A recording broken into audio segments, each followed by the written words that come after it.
Good morning class. Good morning ma'am. Okay, तो आज हमारी बिजनेस स्टडीज की क्लास है। ओके, तो ब्रीफिंग कर देती हूँ मैं। हम बिजनेस सर्विसेज के बारे में पढ़ रहे थे। ये का नेचर क्या होता है, ये क्या होता है, बैंक्स क्या होते हैं, इसके प्राइमरी फंक्शंस क्या होते हैं, सेकेंडरी फंक्शंस क्या होते हैं, और इलेक्ट्रॉनिक बैंकिंग सर्विसेज क्या होते हैं, ये सब हमने पढ़ लिया था। ठीक है, और बेनिफिट्स क्या होते हैं ई बैंकिंग के कस्टमर्स को, और ई बैंकिंग के बैंक्स को क्या बेनिफिट्स होते हैं, वो भी हमने पढ़ लिया था। तो आज हम पढ़ेंगे, जो हमारा टॉपिक है वो है इंश्योरेंस।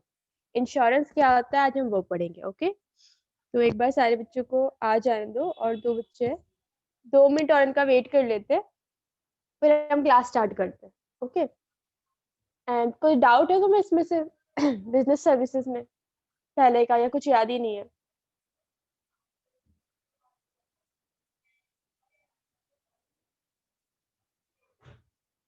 अच्छा, बैंक के प्राइमरी फंक्शंस क्या होते हैं?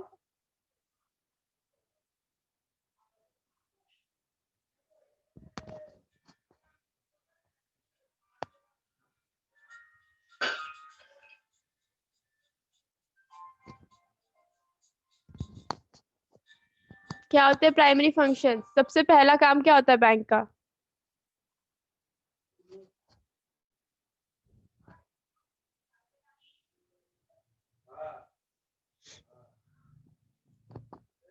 आवाज आ रही है ना मेरी?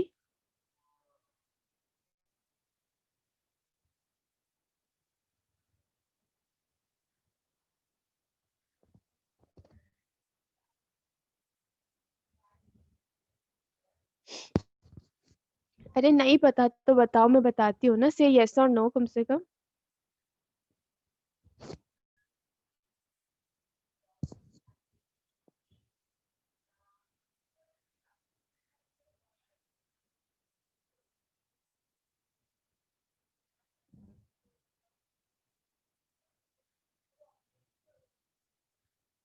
बैंक का जो प्राइमरी फंक्शन होता है वो होता है पैसे लेना और पैसे जमा करना। ठीक है, ये हमारा प्राइमरी फंक्शन होता है।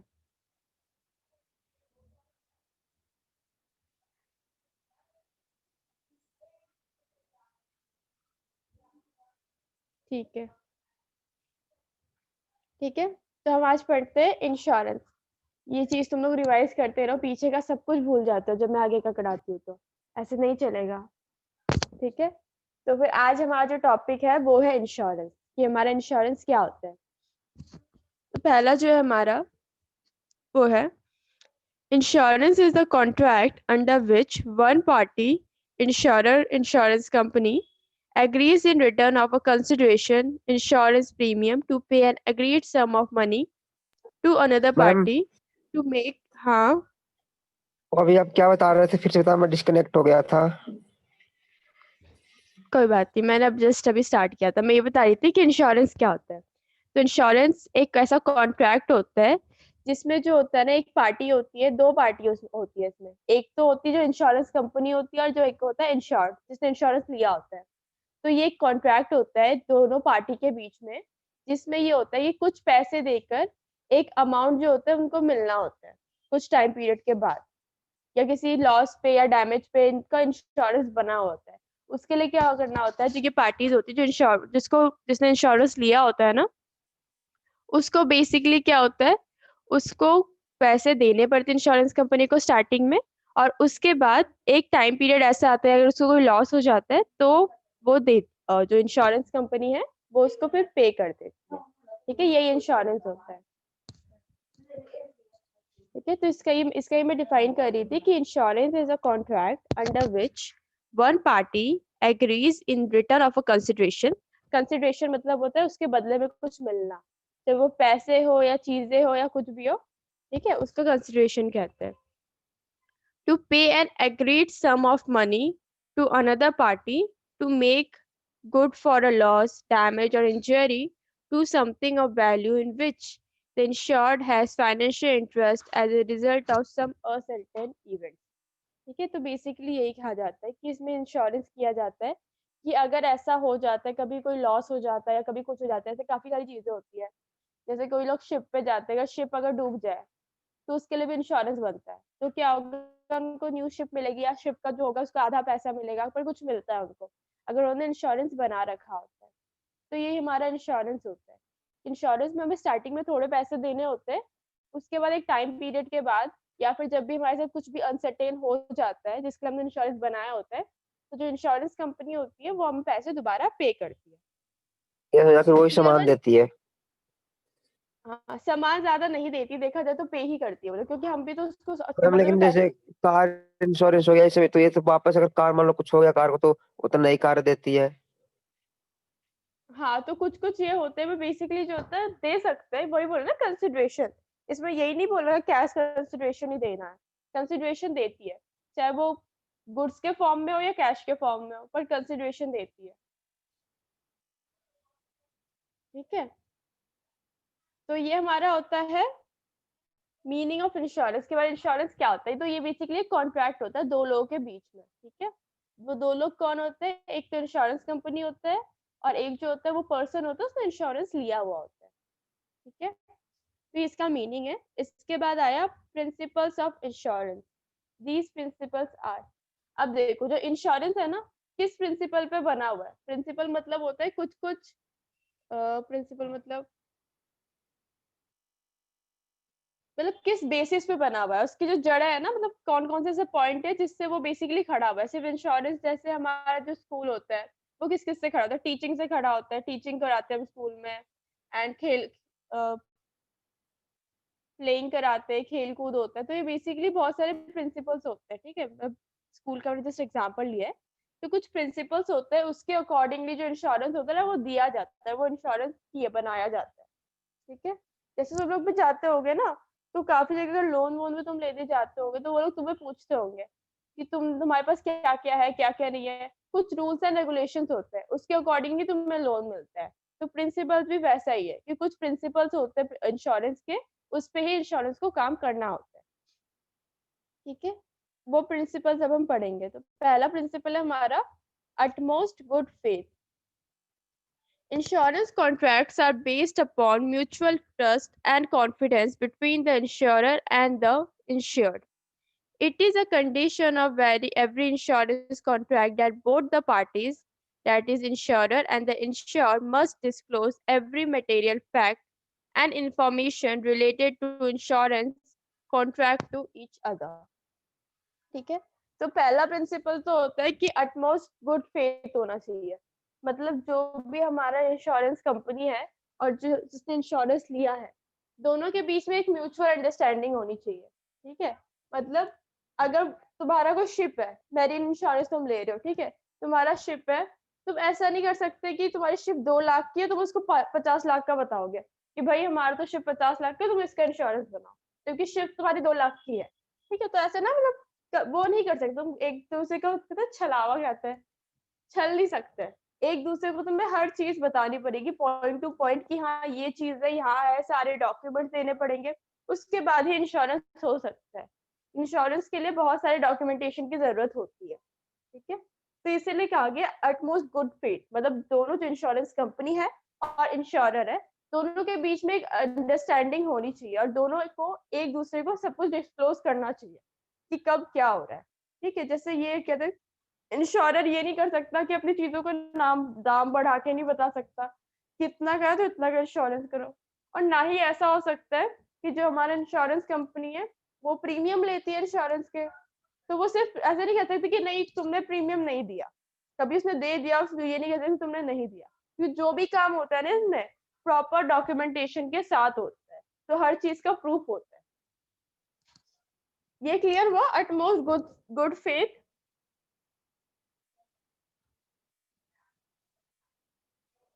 ये बेसिकली एक प्रिंसिपल है कि इसमें क्या होता है, जो भी इंश्योरेंस और इंश्योरेंस कंपनी होता है ना, उनके बीच में एक म्यूचुअल अंडरस्टैंडिंग और कॉन्फिडेंस होना चाहिए, दोनों को एक दूसरे से कुछ भी नहीं छुपाना, उनके इंश्योरेंस से रिलेटेड हर चीज, हर एक डिटेल डिस्क्लोज करनी पड़ती है। ठीक है, तो ये होता है एटमोस्ट गुड फेथ। समझ आया ये?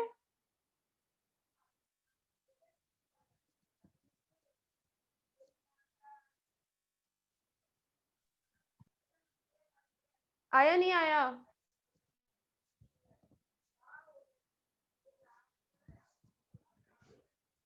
अच्छा मेरी आवाज नहीं आ रही तो यार तुम लोग बोल नहीं पा रहे, कुछ इश्यू हो रहा है क्या?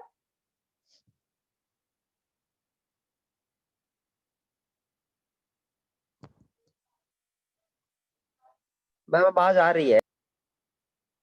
तो तुम लोग क्यों नहीं बोल रहे जब मैं आंसर क्वेश्चन पूछ रही हूँ तो?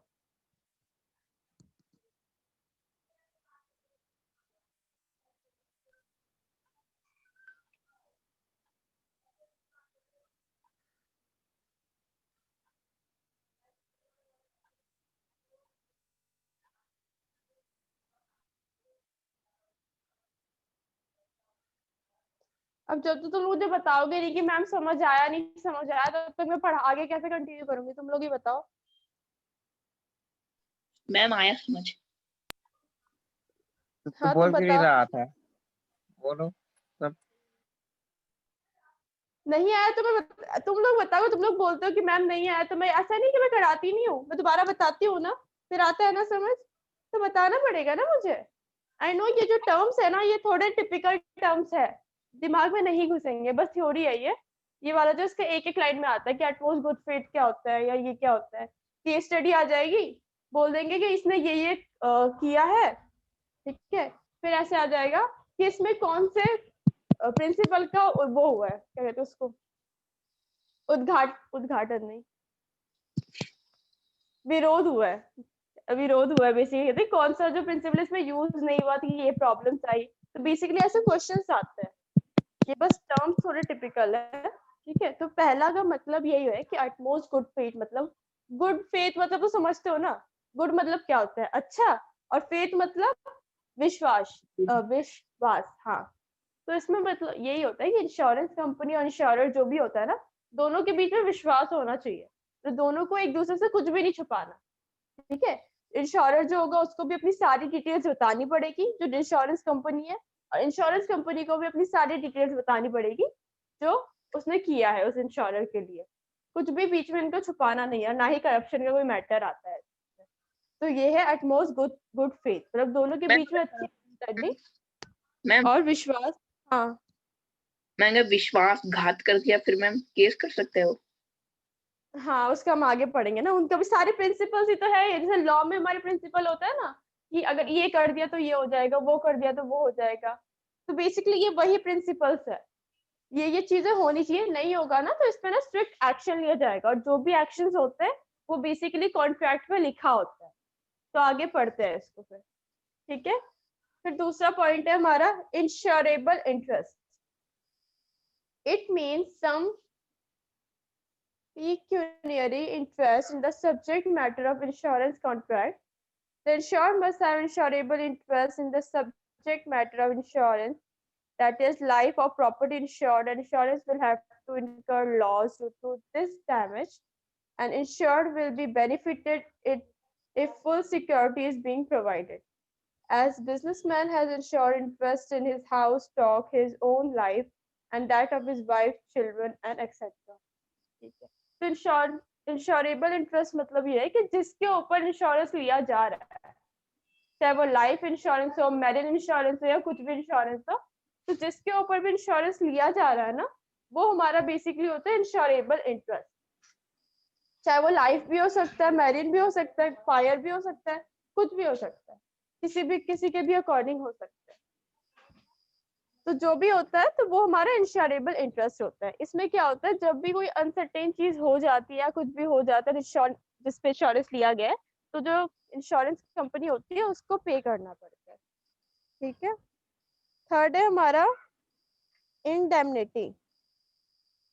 Principle of indemnity applies to all the contracts except the contract of life insurance, because estimation regarding loss of life cannot be made. The objective of contract of insurance is to compensate to the insured for the actual loss he has incurred. This contract provides security from loss and no profit can be made out of this contract. ठीक है। तो इस contract, ये मतलब ये जो principal होता है ना, प्रिंसिपल ऑफ इंडेमनिटी, ये सारे इंश्योरेंस पे लगता है, जितने भी इंश्योरेंस है सिर्फ लाइफ इंश्योरेंस को छोड़ के। इस इंश्योरेंस का क्या ऑब्जेक्टिव होता है, इस इंश्योरेंस का ये ऑब्जेक्टिव होता है कि जितना भी लॉस हुआ हो उसकी भरपाई करना, चाहे कितना ही तुम्हें लॉस क्यों ना हुआ हो।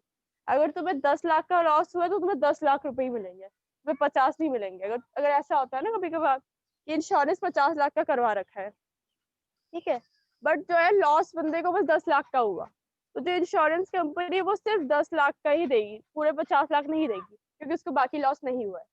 और लाइफ इंश्योरेंस में ये इसलिए नहीं कर सकते क्योंकि ऑब्वियसली बात है, कोई इंसान किसी की जिंदगी की हम कीमत कैसे लगा सकते हैं, किसी जिंदगी की तो कीमत लगाई नहीं जा सकती। तो इसलिए ये वाला जो प्रिंसिपल होता है ये लाइफ इंश्योरेंस पे एप्लीकेबल नहीं होता, ठीक है। Yes ma'am. फिर है हमारा proximate cost. The insurance company will compensate for the loss incurred by insured due to reason mentioned in insurance policy. But ma'am if loss are, हाँ एक डाउट है मेरा। पहले मुझे कंप्लीट करने दो इस लाइन को, फिर मैं बताती हूँ। But ठीक if है। losses are incurred due to reason not mentioned in insurance policy, then principle of proximate cause or the interest nearest cause is followed. एक minute, reason is rather than proximate.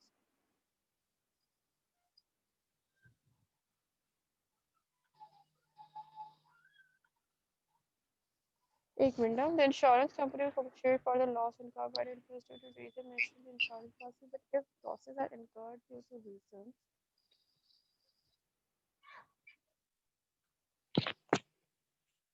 ठीक है, पूछो तुम अपना doubt पूछो। Ma'am जैसे कोई insurance company होती है मैम, ऐसा इंश्योरेंस बनाती है ना मैम, कहती है अगर आप 1 या 2 साल के अंदर मर गए तो आपको इतना पैसा मिलेगा। मैम वो ऐसी क्यों पॉलिसी बनाती है कि 1 या 2 साल के अंदर मर गए तो पैसा मिलेगा? अच्छा ऐसा भी कुछ होता है? हाँ मैम होता है, तो मेरे पहले पापा को। पैसे भरते हैं। मैं तो पहली बार सुन रही हूँ ये चीज। ये तो बेसिकली कहते हैं लाइफ इंश्योरेंस करो इसलिए ये चीज बोलते हैं कि अगर आप 1-2 साल के अंदर मर जाते हैं तब भी आपको ये चीज मिलेगी। हाँ वही वही मैं भी कह रहा तो हूँ। वो तो वो बेसिकली एक मार्केटिंग स्टंट है कि वो उनका इंश्योरेंस खरीद ले, तो उनको मैनिपुलेट करने के लिए ये वर्ड बोला जाता है, वरना कोई भी नहीं चाहेगा 1-2 साल में मरने का। वो बस दिखाते हैं और अगर कि बाई चांस अगर मर गया मैम तो फिर? उसको मिलेगा, अगर उसने इंश्योरेंस बनाया है मिला तो उसको मिलेगा, और क्या वो मिलेगा। फिर अगर उसने इंश्योरेंस करा लिया, ये बेसिकली पता है मार्केटिंग स्टंट होता है। कभी इंश्योरेंस वाले का तुम्हारे पास कॉल आएगा ना, वो ऐसी अनाप शनाप बातें करेगा मनहूसियत वाली, अगर आपकी कार एक्सीडेंट होगी तो आपको ये मिलेगा, अगर आपका ये हो गया तो आपको वो मिलेगा। भाई एक बंदे ने कार खरीदी भी ना होगी ना, तब भी उसको ये चीज बोलेगा आप खरीद लो फिर इंश्योरेंस करा लेना। आपका पैर टूट गया तो ये मिलेगा, अगर आपके चलो दोनों पैर टूट गए ना तो आपको डबल मिलेगा, और अगर हाथ भी अगर साथ में अगर टूट गया तो आपको बोनस पॉइंट मिलेगा। देखा तो ये मैं बोल बेसिकली मार्केटिंग आइडिया वालों स्टंट में होता है और बोलते हैं। कुछ नहीं। मैम आइडिया वालों में बोलते हैं, बहुत आइडिया में आपको बहुत है, उसमें बोलते हैं। अरे सारे बहुत सारे इंश्योरेंस कंपनी का सेम चीज होता है, वो लोग ये मार्केटिंग स्टंट होता है कि उनका इंश्योरेंस खरीद लिया जाए, ठीक है। तो ऐसा कुछ नहीं होता कि ऐसा हो कि बोल दे कि 2 साल में ही, वो बेसिकली उनका लाइफ इंश्योरेंस क्रिएट होता है। चाहे वो 2 साल में मरे 5 साल में मरे, जितना उनका बना है प्रीमियम देके उतना उनको मिल जाएगा, ठीक है। तो मैं जो फोर्थ करवा रही थी आप लोग को वो था हमारा अप्रोक्सीमेट कॉस्ट। अप्रोक्सीमेट कॉस्ट क्या होता है, जब ये चीज तो होती है कि जो भी जिस चीज का भी हम इंश्योरेंस करते हैं वो चीज क्या होती है हमारी लिखी होती है कि हमने इसका इंश्योरेंस किया है, ओके। बट कभी कभार ऐसा होता है हमें किसी और चीज में लॉस हो जाता है जिसका हमने लिखा नहीं है कि हाँ ये भी हमारे इंश्योरेंस में है, तो उसमें क्या मैम क्या होता है उसमें पूछो। मैम जैसे कोई ऐसे ये इंश्योरेंस बनाती है कि आप मर गए तो आपको मिलेगा, अगर वो मर जाता है और फिर क्या मैम वो डेड बॉडी भी देखने आते हैं, या फिर सीधा बोल दिया मर गया तो पैसे ले लेते हैं? वो डेड बॉडी देखने नहीं आते पर वो डेथ सर्टिफिकेट देखते हैं। डेथ सर्टिफिकेट एक होती है मैम, वही होता है। होता है मैम, कोई हाँ इंसान डेथ पहाड़ से गिर के मर गया, उसका मैम डेथ सर्टिफिकेट हो गया, पता चला वो जिंदा बच गया फिर वापस आ गया, तो वो पैसे तो उसको मिल जाएंगे मैम, ले चुके हैं जो उसकी फैमिली में मेट पैसे। डेथ सर्टिफिकेट हाँ कैसे नहीं ये मिलता, वो चेक करते हैं प्रॉपर कि मरा कि नहीं। हाँ प्रॉपर चेक करते हैं। इवन अगर कोई पहाड़ से कूद जाता है उसकी लाश नहीं मिलती, उसका डेथ सर्टिफिकेट नहीं बनता, मैम नहीं नहीं बनता है बनता? मैम, जब तक लाश नहीं मिलती नहीं बनता है। उनका। जब तक बॉडी नहीं देखी जाती, उसका पोस्टमार्टम नहीं होता, तब सारी फॉर्मेलिटीज पूरी नहीं होती, तब तक डेथ सर्टिफिकेट नहीं बनता। और आजकल मैम वैसे कुछ भी हो सकता है, पर अगर जो मैम मैं बॉडी नॉर्मल बात कर रही हूँ। बॉडी पहचान में नहीं आएगी मैम तो बॉडी पहचान में नहीं आएगी तो हर चीज उसका चेक किया जाता है, जो सारी डिटेल्स होती है ना, मेडिकल का पूरा अरे डिटेल होता है काफी होती इंश्योरेंस है, कंपनी डीएनए के हवाले होता है, होता है। ये बहुत कुछ होता है मैम हाँ, बॉडी पता करने बाई के लिए। चांसेस हो गया। देखो, बॉडी पता करने के लिए एक तो सबसे मेन जो होता है वो फेस होता है। अगर फेस बिगड़ गया तो बाकी पार्ट्स भी तो, इसका खून भी तो है, खून चेक करेंगे, डीएनए चेक करेंगे, पता नहीं क्या क्या चेक करेंगे, बहुत कुछ होता है। जरूरी नहीं है कि तो अगर तुम्हारा ये चला गया, सबसे मेन इंपॉर्टेंट तो डीएनए होता है। डीएनए चेक किया जाता है फैमिली मेंबर्स के साथ, उनसे पहचानवाया जाता है। उसके बाद ही, अब पैसे कोई यूं ही थोड़ा दे देगा, बहुत फॉर्मेलिटीज करनी पड़ती है, बहुत चक्कर लगाने पड़ते हैं। तो मर ठीक है, भी गया ऊपर से तो पैसे भी नहीं। बेचारा तो मर गया, उसका तो वैसे भी कुछ नहीं होने का। ठीक है, उसको उसको वैसे ही पैसे नहीं मिलने का, उसकी फैमिली वाले लेंगे ना, उनकी फैमिली वाले चक्कर लगाते हैं। अगर उनके पास डेथ सर्टिफिकेट मिल जाता तो कोई इशू नहीं होता, पर अगर डेथ सर्टिफिकेट नहीं होता ना, जो तुमने कहा पहाड़ से कूद के मर गया, तो ऐसे में ना डेथ सर्टिफिकेट बनता ही नहीं है। और जब पहचान में ना आने वाली जो बात है, उसमें क्या होता है, बाकी सारे जितने होते हैं डीएनए वीएनए और भी जितने मेडिकल टर्म्स होते हैं, सबसे चेक करके उसके बाद उसका जो होता है डेथ सर्टिफिकेट बनता है। उसके बाद बेसिकली ये होता है। हाँ, ठीक है, तो हम फोर्थ वाला कर रहे थे, प्रॉक्सिमेट कॉस्ट। प्रॉक्सिमेट कॉस्ट वाला जो हमारा प्रिंसिपल है, क्या है उसको, हाँ, जो हमारा अप्रोक्सीमेट कॉस्ट वाला हमारा जो प्रिंसिपल है, इसमें बेसिकली ये कहता है कि जो भी हमारा इंश्योरेंस कंपनी है ना, और जिसने इंश्योरेंस लिया है, वो अपने कॉन्ट्रैक्ट में मेंशन करता है कि मैंने इस चीज के लिए इंश्योरेंस लिया है, चाहे वो लाइफ इंश्योरेंस हो या कुछ इंश्योरेंस हो, तो वो लिखा होता है। बट कभी कभार ऐसा हो जाता है ना कि जो इंश्योरेंस होता है, वो जो मतलब इंश्योर्ड होता है, उसको किसी और चीज में ही लॉस हो जाता है।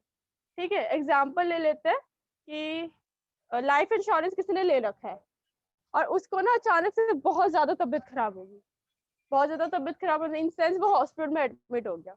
अब उसको उसके पास पैसे भी नहीं है, पर उसके पास इंश्योरेंस बना हुआ है। तो ऐसे केस में क्या होता है ना, जो लाइफ इंश्योरेंस है, वो लोग क्या करेंगे, देखेंगे, चेक करेंगे कि हाँ लाइफ से रिलेटेड है कि नहीं वो सिचुएशन। अगर वो सिचुएशन लाइफ से रिलेटेड होती है, तो जो इंश्योरेंस कंपनी है वो उनकी हेल्प करेंगे। ठीक है, अब ऐसा नहीं है कि उसने लाइफ इंश्योरेंस ले लिया है और उसके क्या कहते हैं, फैक्ट्री में आग लग गई, उसके सारा सामान जल गया, तो ऐसे में इंश्योरेंस वाले कुछ नहीं करेंगे। पर अगर ऐसा हो जाता है कि वो बीमार हो गया, उसको मेडिकल की जरूरत है, उसको मेडिकल ट्रीटमेंट के लिए पैसे जरूरत है, तो इस सिचुएशन में जो लाइफ इंश्योरेंस वाला होंगे ना, वो उनकी हेल्प करेंगे, उनका इंश्योरेंस का जो मनी है वो देंगे, ताकि उनका जो हो सके, क्योंकि लाइफ रिलेटेड है, ऑब्वियस बात है। लाइफ और हमारा जो तबीयत खराब होता है, दोनों जिंदगी से रिलेटेड है। ठीक है, अगर उसको सही टाइम पे इलाज ना कराया जाए, तो वो बंदा तो वैसे ही मर जाएगा, उनको और ज्यादा पे ही करना पड़ेगा। तो ऐसी सिचुएशन में वो उनकी हेल्प करते हैं, और करना चाहिए, ये हमारे प्रिंसिपल में लिखा हुआ है प्रॉक्सिमेट कॉस्ट में। ये क्लियर हुआ? इसमें यस मैम। पता यही है कि अगर कुछ भी अगर यस मैम। इंश्योरेंस हमने करवा रखा है, तो उसके इंटरलिंक से भी हम निकाल सकते हैं। ठीक है, उसके बाद है हमारा subrogation. This principle applies to all insurance contracts which are contracts of indemnity. As per this principle, when an insurance company compensates the insured for loss of any of his property, then all the rights related to that property automatically gets transferred to insurance company. ठीक है, अब इसमें क्या होता है, अगर किसी पे भी किसी को किसी चीज को भी गिरवी रख के इंश्योरेंस दिया जाता है ना, जैसे हमारा प्रिंसिपल ऑफ इंडेमनिटी में था, ठीक है, कि जितना का लॉस हुआ हम उतना का ही देंगे। ठीक है, तो किसी चीज को अगर गिरवी रख के दिया जाता है, तो उसका जब तक वो चीज गिरवी रहेगी उनके पास, ठीक है ना, उस चीज का जब तक इंश्योरेंस रहेगा, तो उसका जो जितने भी राइट्स होंगे ना प्रॉपर्टी का, वो इंश्योरेंस कंपनी का होगा। एग्जाम्पल ये है कि जैसे मैंने इंश्योरेंस ले रखा है अपनी किसी प्रॉपर्टी का, तो जब तक मेरा इंश्योरेंस चलेगा, मैं प्रीमियम पे करती रहूंगी, जब तक कंप्लीट नहीं होगा, तब तक क्या होगा, जो वो राइट है वो मेरी होगी ही नहीं, वो बेसिकली राइट इंश्योरेंस कंपनी की होगी, जब तक मैं पूरा प्रीमियम नहीं पे कर दूंगा। ये बेसिकली पता है कब होता है, जब हम कुछ खरीदते हैं, जब हमें इंस्टॉलमेंट्स पे करने होते हैं, तो उनके ऊपर भी हमारे इंश्योरेंस हम लेते हैं। मान लो कि हमने कार खरीदी है, अब कार में क्या है, हमारा कार हमने ईएमआई पर खरीदी है और हमने उसका इंश्योरेंस बना लिया, तो जब तक वो कार हमारी पूरी तरह से नहीं हो पाती ना, तब तक उसका जो राइट्स होंगे वो इंश्योरेंस कंपनी के पास भी होंगे।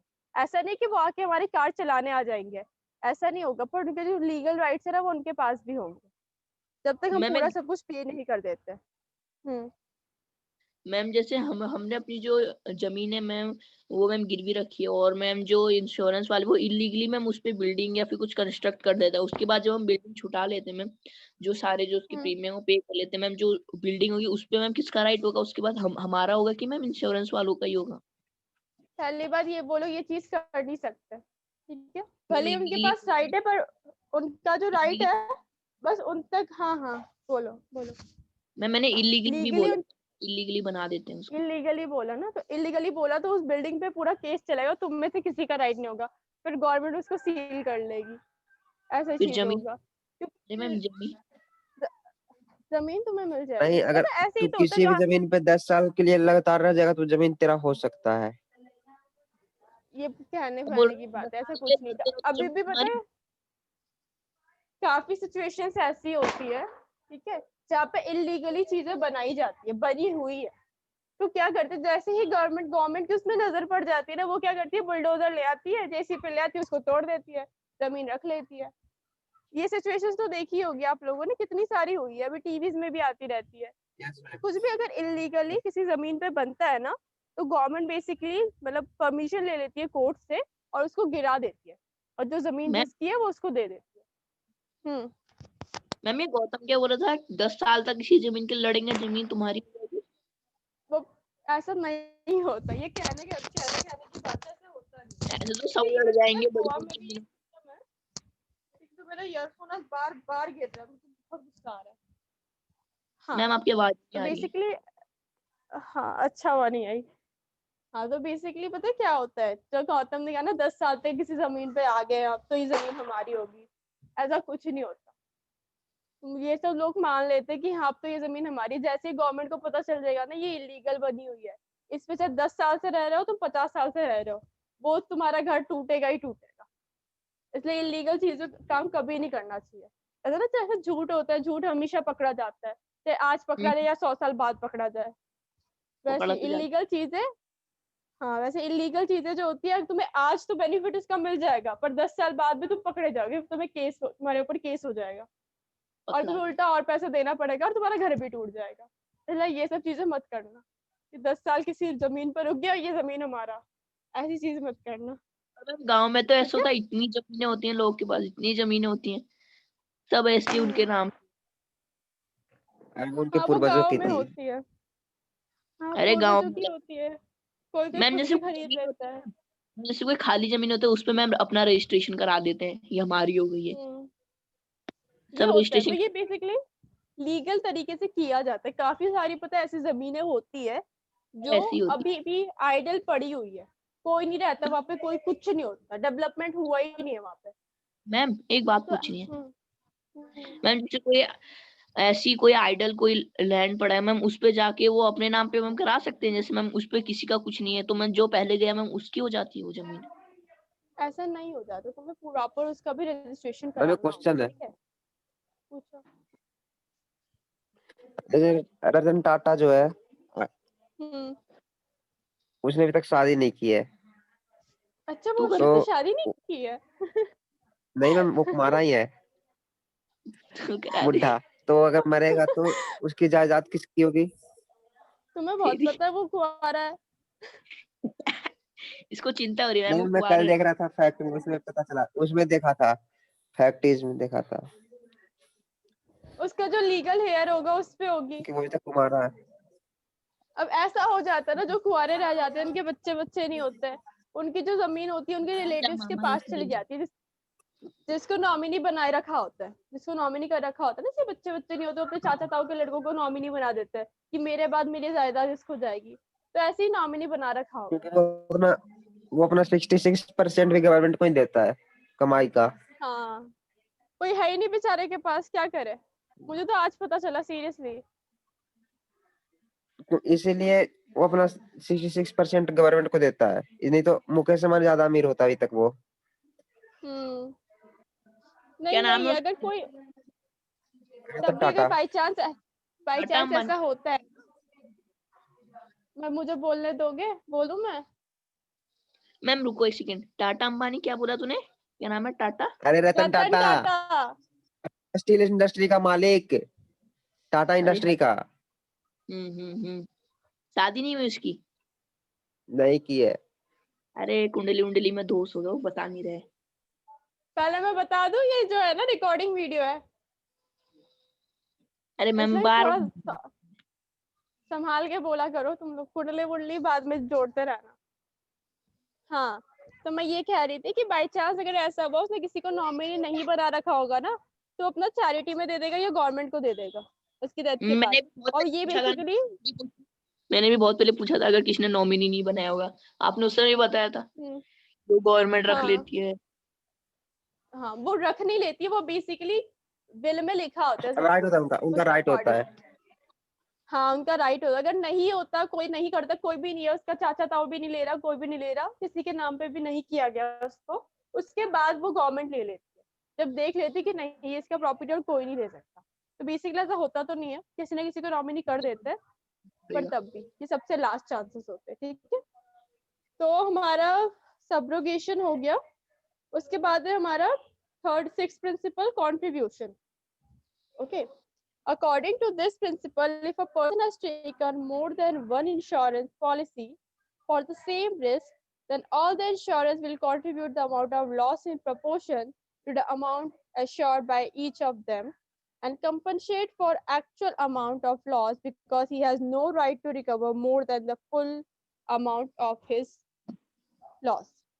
ठीक है, अब इसमें क्या है, कंट्रीब्यूशन प्रिंसिपल हमारा क्या कहता है कि अगर जो बंदे ने इंश्योरेंस ले रखी है, उसने एक ही चीज के लिए 4-5 जगह से या एक से ज्यादा इंश्योरेंस कंपनी से इंश्योरेंस ले रखी है और उसको लॉस हो गया, तो जितने भी इंश्योरेंस कंपनी से उसने ले रखा होगा ना इंश्योरेंस, टोटल जितना अमाउंट होगा वो जो कंपनी होगी वो कंट्रीब्यूट करेगी। जैसे अगर मैं हूँ, मैंने अपने घर की इंश्योरेंस ले रखी है, ठीक है, घर का क्या लूं, मैंने अपनी कार की इंश्योरेंस ले रखी है 3 जगह से, ठीक है, और मुझे लॉस हो गया 15,000 का, तो क्या करेंगे, तीनों जो कंपनी होगी ना, वो तीनों कंपनी 15,000 नहीं देगी मुझे कि 15 45,000 हो पाँच गया, पाँच हजार ऐसा नहीं देगी। देगी, 5,000 देगी। ठीक है, तो 5,000 देगी, और क्योंकि जो होता है ना इंश्योरेंस कंपनी का, ये होता है कि जितने का इंश्योरेंस करवा रखा होता है उससे ज्यादा नहीं देते ये लोग, जितना इंश्योरेंस करवाया है बस उतना ही देंगे। तो ये हमारा कंट्रीब्यूशन प्रिंसिपल कहता है। उसके बाद है हमारा 7 mitigation. According to this principle, the insurer must take reasonable step to minimize the loss of damage to the insurance property, otherwise the claim from the insurance company may be lost. अब इसमें ये होता है, principle of mitigation हमारा ये करता है कि जो भी इंश्योरर होता है, उसने इंश्योरेंस लिया होता है, उसको हमेशा कोशिश करनी चाहिए कि उसको लॉस ना हो, अपना बेस्ट देना चाहिए। अपना बेस्ट देने के बाद भी अगर ऐसा हो जाता है उसको लॉस हो जाता है, तो चलो समझ सकते हैं, बट वो केयरलेस हो गया, उसने कुछ किया ही नहीं है, वो वैसे ही उसको लॉस हो गया। और जैसे कोई कंपनी है, अगर वो कंपनी चल रही है, तुम अच्छे से काम करो, बहुत मेहनत करो, बहुत सारे एम्प्लॉयज ले रहे हो, तब भी वो कंपनी अगर लॉस में चली गई तो चलो समझा जा सकता है, ठीक है, पर कोई कंपनी है उसमें तुम काम ही नहीं कर रहे, जा रहे हो, बैठ रहे हो, सो रहे हो, कुछ भी कर रहे हो, पर काम ही नहीं कर रहे, तो वो तो ऑब्वियसली बात है, लॉस में ही जाएगी। जगह दोनों जगह लॉस तो हो रहा है, पर दोनों जगह का रीजन अलग है, एक जगह मेहनत करके लॉस हो रहा है और दूसरी जगह क्या हो रहा है, कुछ ना करके लॉस हो रहा है। तो जो होता है ना, इंश्योरेंस कंपनी वही कहती है कि लॉस को हमेशा, जो जिसने इंश्योरेंस ले रखा होगा, उसको हमेशा कोशिश करनी चाहिए कि उसको कम से कम लॉस हो या लॉस हो ही ना, सारे ऐसे स्टेप्स उठाने चाहिए। ठीक है, और अगर वो ऐसा नहीं करता तो इंश्योरेंस कंपनी को अगर पता चल जाता है तो उसका जो इंश्योरेंस होता है ना वो वॉइड हो जाता है, मतलब खत्म हो जाता है, उनका जो होता है ना खत्म ही हो जाता है, उनका जो कॉन्ट्रैक्ट है वो खत्म हो जाता है, ना उसको पैसे वापस मिलते हैं ना इंश्योरेंस मिलता है। इसके भी काफी सारे स्टेप है। तो ये हमारा कहता है प्रिंसिपल ऑफ मिटिगेशन। ठीक है, ठीक है, तो ये बेसिकली हमारे प्रिंसिपल थे 7। पहला था अटमोस्ट गुड फेथ। इसमें क्या होता है, इंश्योरेंस कंपनी और इंश्योर्ड के बीच में एक म्यूचुअल अंडरस्टैंडिंग और बिलीव होना चाहिए, दोनों को एक दूसरे को हर चीज बतानी चाहिए, कुछ भी छुपाना नहीं चाहिए। ठीक है। दूसरा प्रिंसिपल हमारा है इंश्योरेबल इंटरेस्ट। ये क्या होता है हमारा, ये बेसिकली वो चीज होती है जिसके ऊपर इंश्योरेंस बनाया जाता है, चाहे वो लाइफ हो या फिर लॉस, क्या कहते हैं, फायर इंश्योरेंस हो, मैरिज इंश्योरेंस हो, ये बेसिकली वो चीज वो होता है जिसपे इंश्योरेंस बना होता है। फिर हमारा इंडेमनिटी। इंडेमनिटी क्या होता है, इसमें क्या होता है, जो भी इंश्योरेंस बनाया गया है जितने अमाउंट का, उसको जितना लॉस हुआ है उतना ही उसको लॉस, जो इंश्योरेंस कंपनी उसको लॉस पे करेगी, ठीक है, एक्स्ट्रा नहीं देगी। अगर 15 का इंश्योरेंस बना रखा है और उसको 10 रुपए का लॉस हुआ है तो वो 10 रुपए देगी, 15 पूरा नहीं देगी 10 रुपए के लॉस पे, ठीक है। उसके बाद हमारा है प्रॉक्सिमेट कॉस्ट। प्रॉक्सिमेट कॉस्ट वाला प्रिंसिपल में ये कहता है कि अगर हमने कोई इंश्योरेंस बना रखा है, ठीक है, और हमें कुछ और चीज होगी जो हमारे इंश्योरेंस में लिखा नहीं है कॉन्ट्रैक्ट में, पर इंश्योरेंस उस पहले वाले इंश्योरेंस से इंटरलिंक्ड हो जाता है, तो लाइफ इंश्योरेंस एंड हेल्थ। तो क्या होता है, जो लाइफ इंश्योरेंस वाले हैं वो हेल्प कर देते हैं, इंश्योरेंस का जो अमाउंट है वो दे देते हैं थोड़ा सा, ताकि उनकी हेल्प हो जाए। उसके बाद है हमारा सब्रोगेशन। सब्रोगेशन में ये होता है कि जब भी उन जो भी इंश्योरेंस कंपनी होता है वो क्या करता है, उनके पास राइट्स हो जाती है, अगर इंश्योर जब तक इंश्योर जो है वो पे कर रहा है प्रीमियम, तब तक उनके पास राइट्स होते हैं उस प्रॉपर्टी का या फिर जो भी चीज के ऊपर उसने इंश्योरेंस ले रखा है, ठीक है। उसके बाद है हमारा कंट्रीब्यूशन। कंट्रीब्यूशन में हमारा यही होता है कि अगर एक से ज्यादा जगह से उसने सेम चीज के लिए इंश्योरेंस ले रखा है तो लॉस के टाइम पे वो सब जो है वो कंट्रीब्यूट करेंगे उसका जो लॉस है उसको पे करने के लिए। और मिटिगेशन में हमारा क्या होता है, मिटिगेशन में हमारा ये होता है कि जो भी इंश्योर्ड होगा उसको हमेशा केयरफुल रहना चाहिए और कोशिश करनी चाहिए उसको कम से कम लॉस हो या लॉस हो ही ना, ठीक है। और बाई चांस अगर पता चल जाता है कि नहीं वो केयरलेस है, बिल्कुल उसने कोई कोशिश ही नहीं किया, उसको लॉस हो गया, इंश्योरेंस कंपनी जो होगी उसको पैसे नहीं देगी, उनका जो कॉन्ट्रैक्ट है वो वॉइड हो जाएगा, ठीक है। तो ये बेसिकली थे हमारे प्रिंसिपल्स। अब तो आज तो बहुत टाइम हो गया सिर्फ प्रिंसिपल्स में, पर नो इशू। हमारा फिर आता है कॉन्सेप्ट ऑफ लाइफ इंश्योरेंस। ये हमारा टाइप ऑफ इंश्योरेंस है। हमारे दो टाइप के इंश्योरेंस है, life insurance and general insurance, ठीक है। जनरल इंश्योरेंस को भी हमने 3 कैटेगरी में डिवाइड कर रखा है। पहला है फायर इंश्योरेंस, मतलब आग से जो लॉस होता है उसका इंश्योरेंस। दूसरा है मैरिन इंश्योरेंस, समुद्र में जो भी मतलब शिप विप जाती है उनको कोई भी नुकसान होता है तो वो मैरिन इंश्योरेंस में आता है। और उसके बाद होता है other insurance.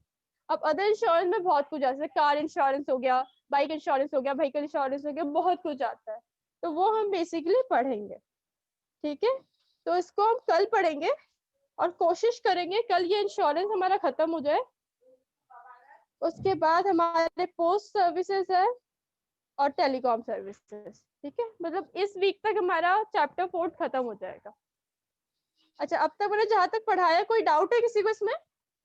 No ma'am. No ma'am.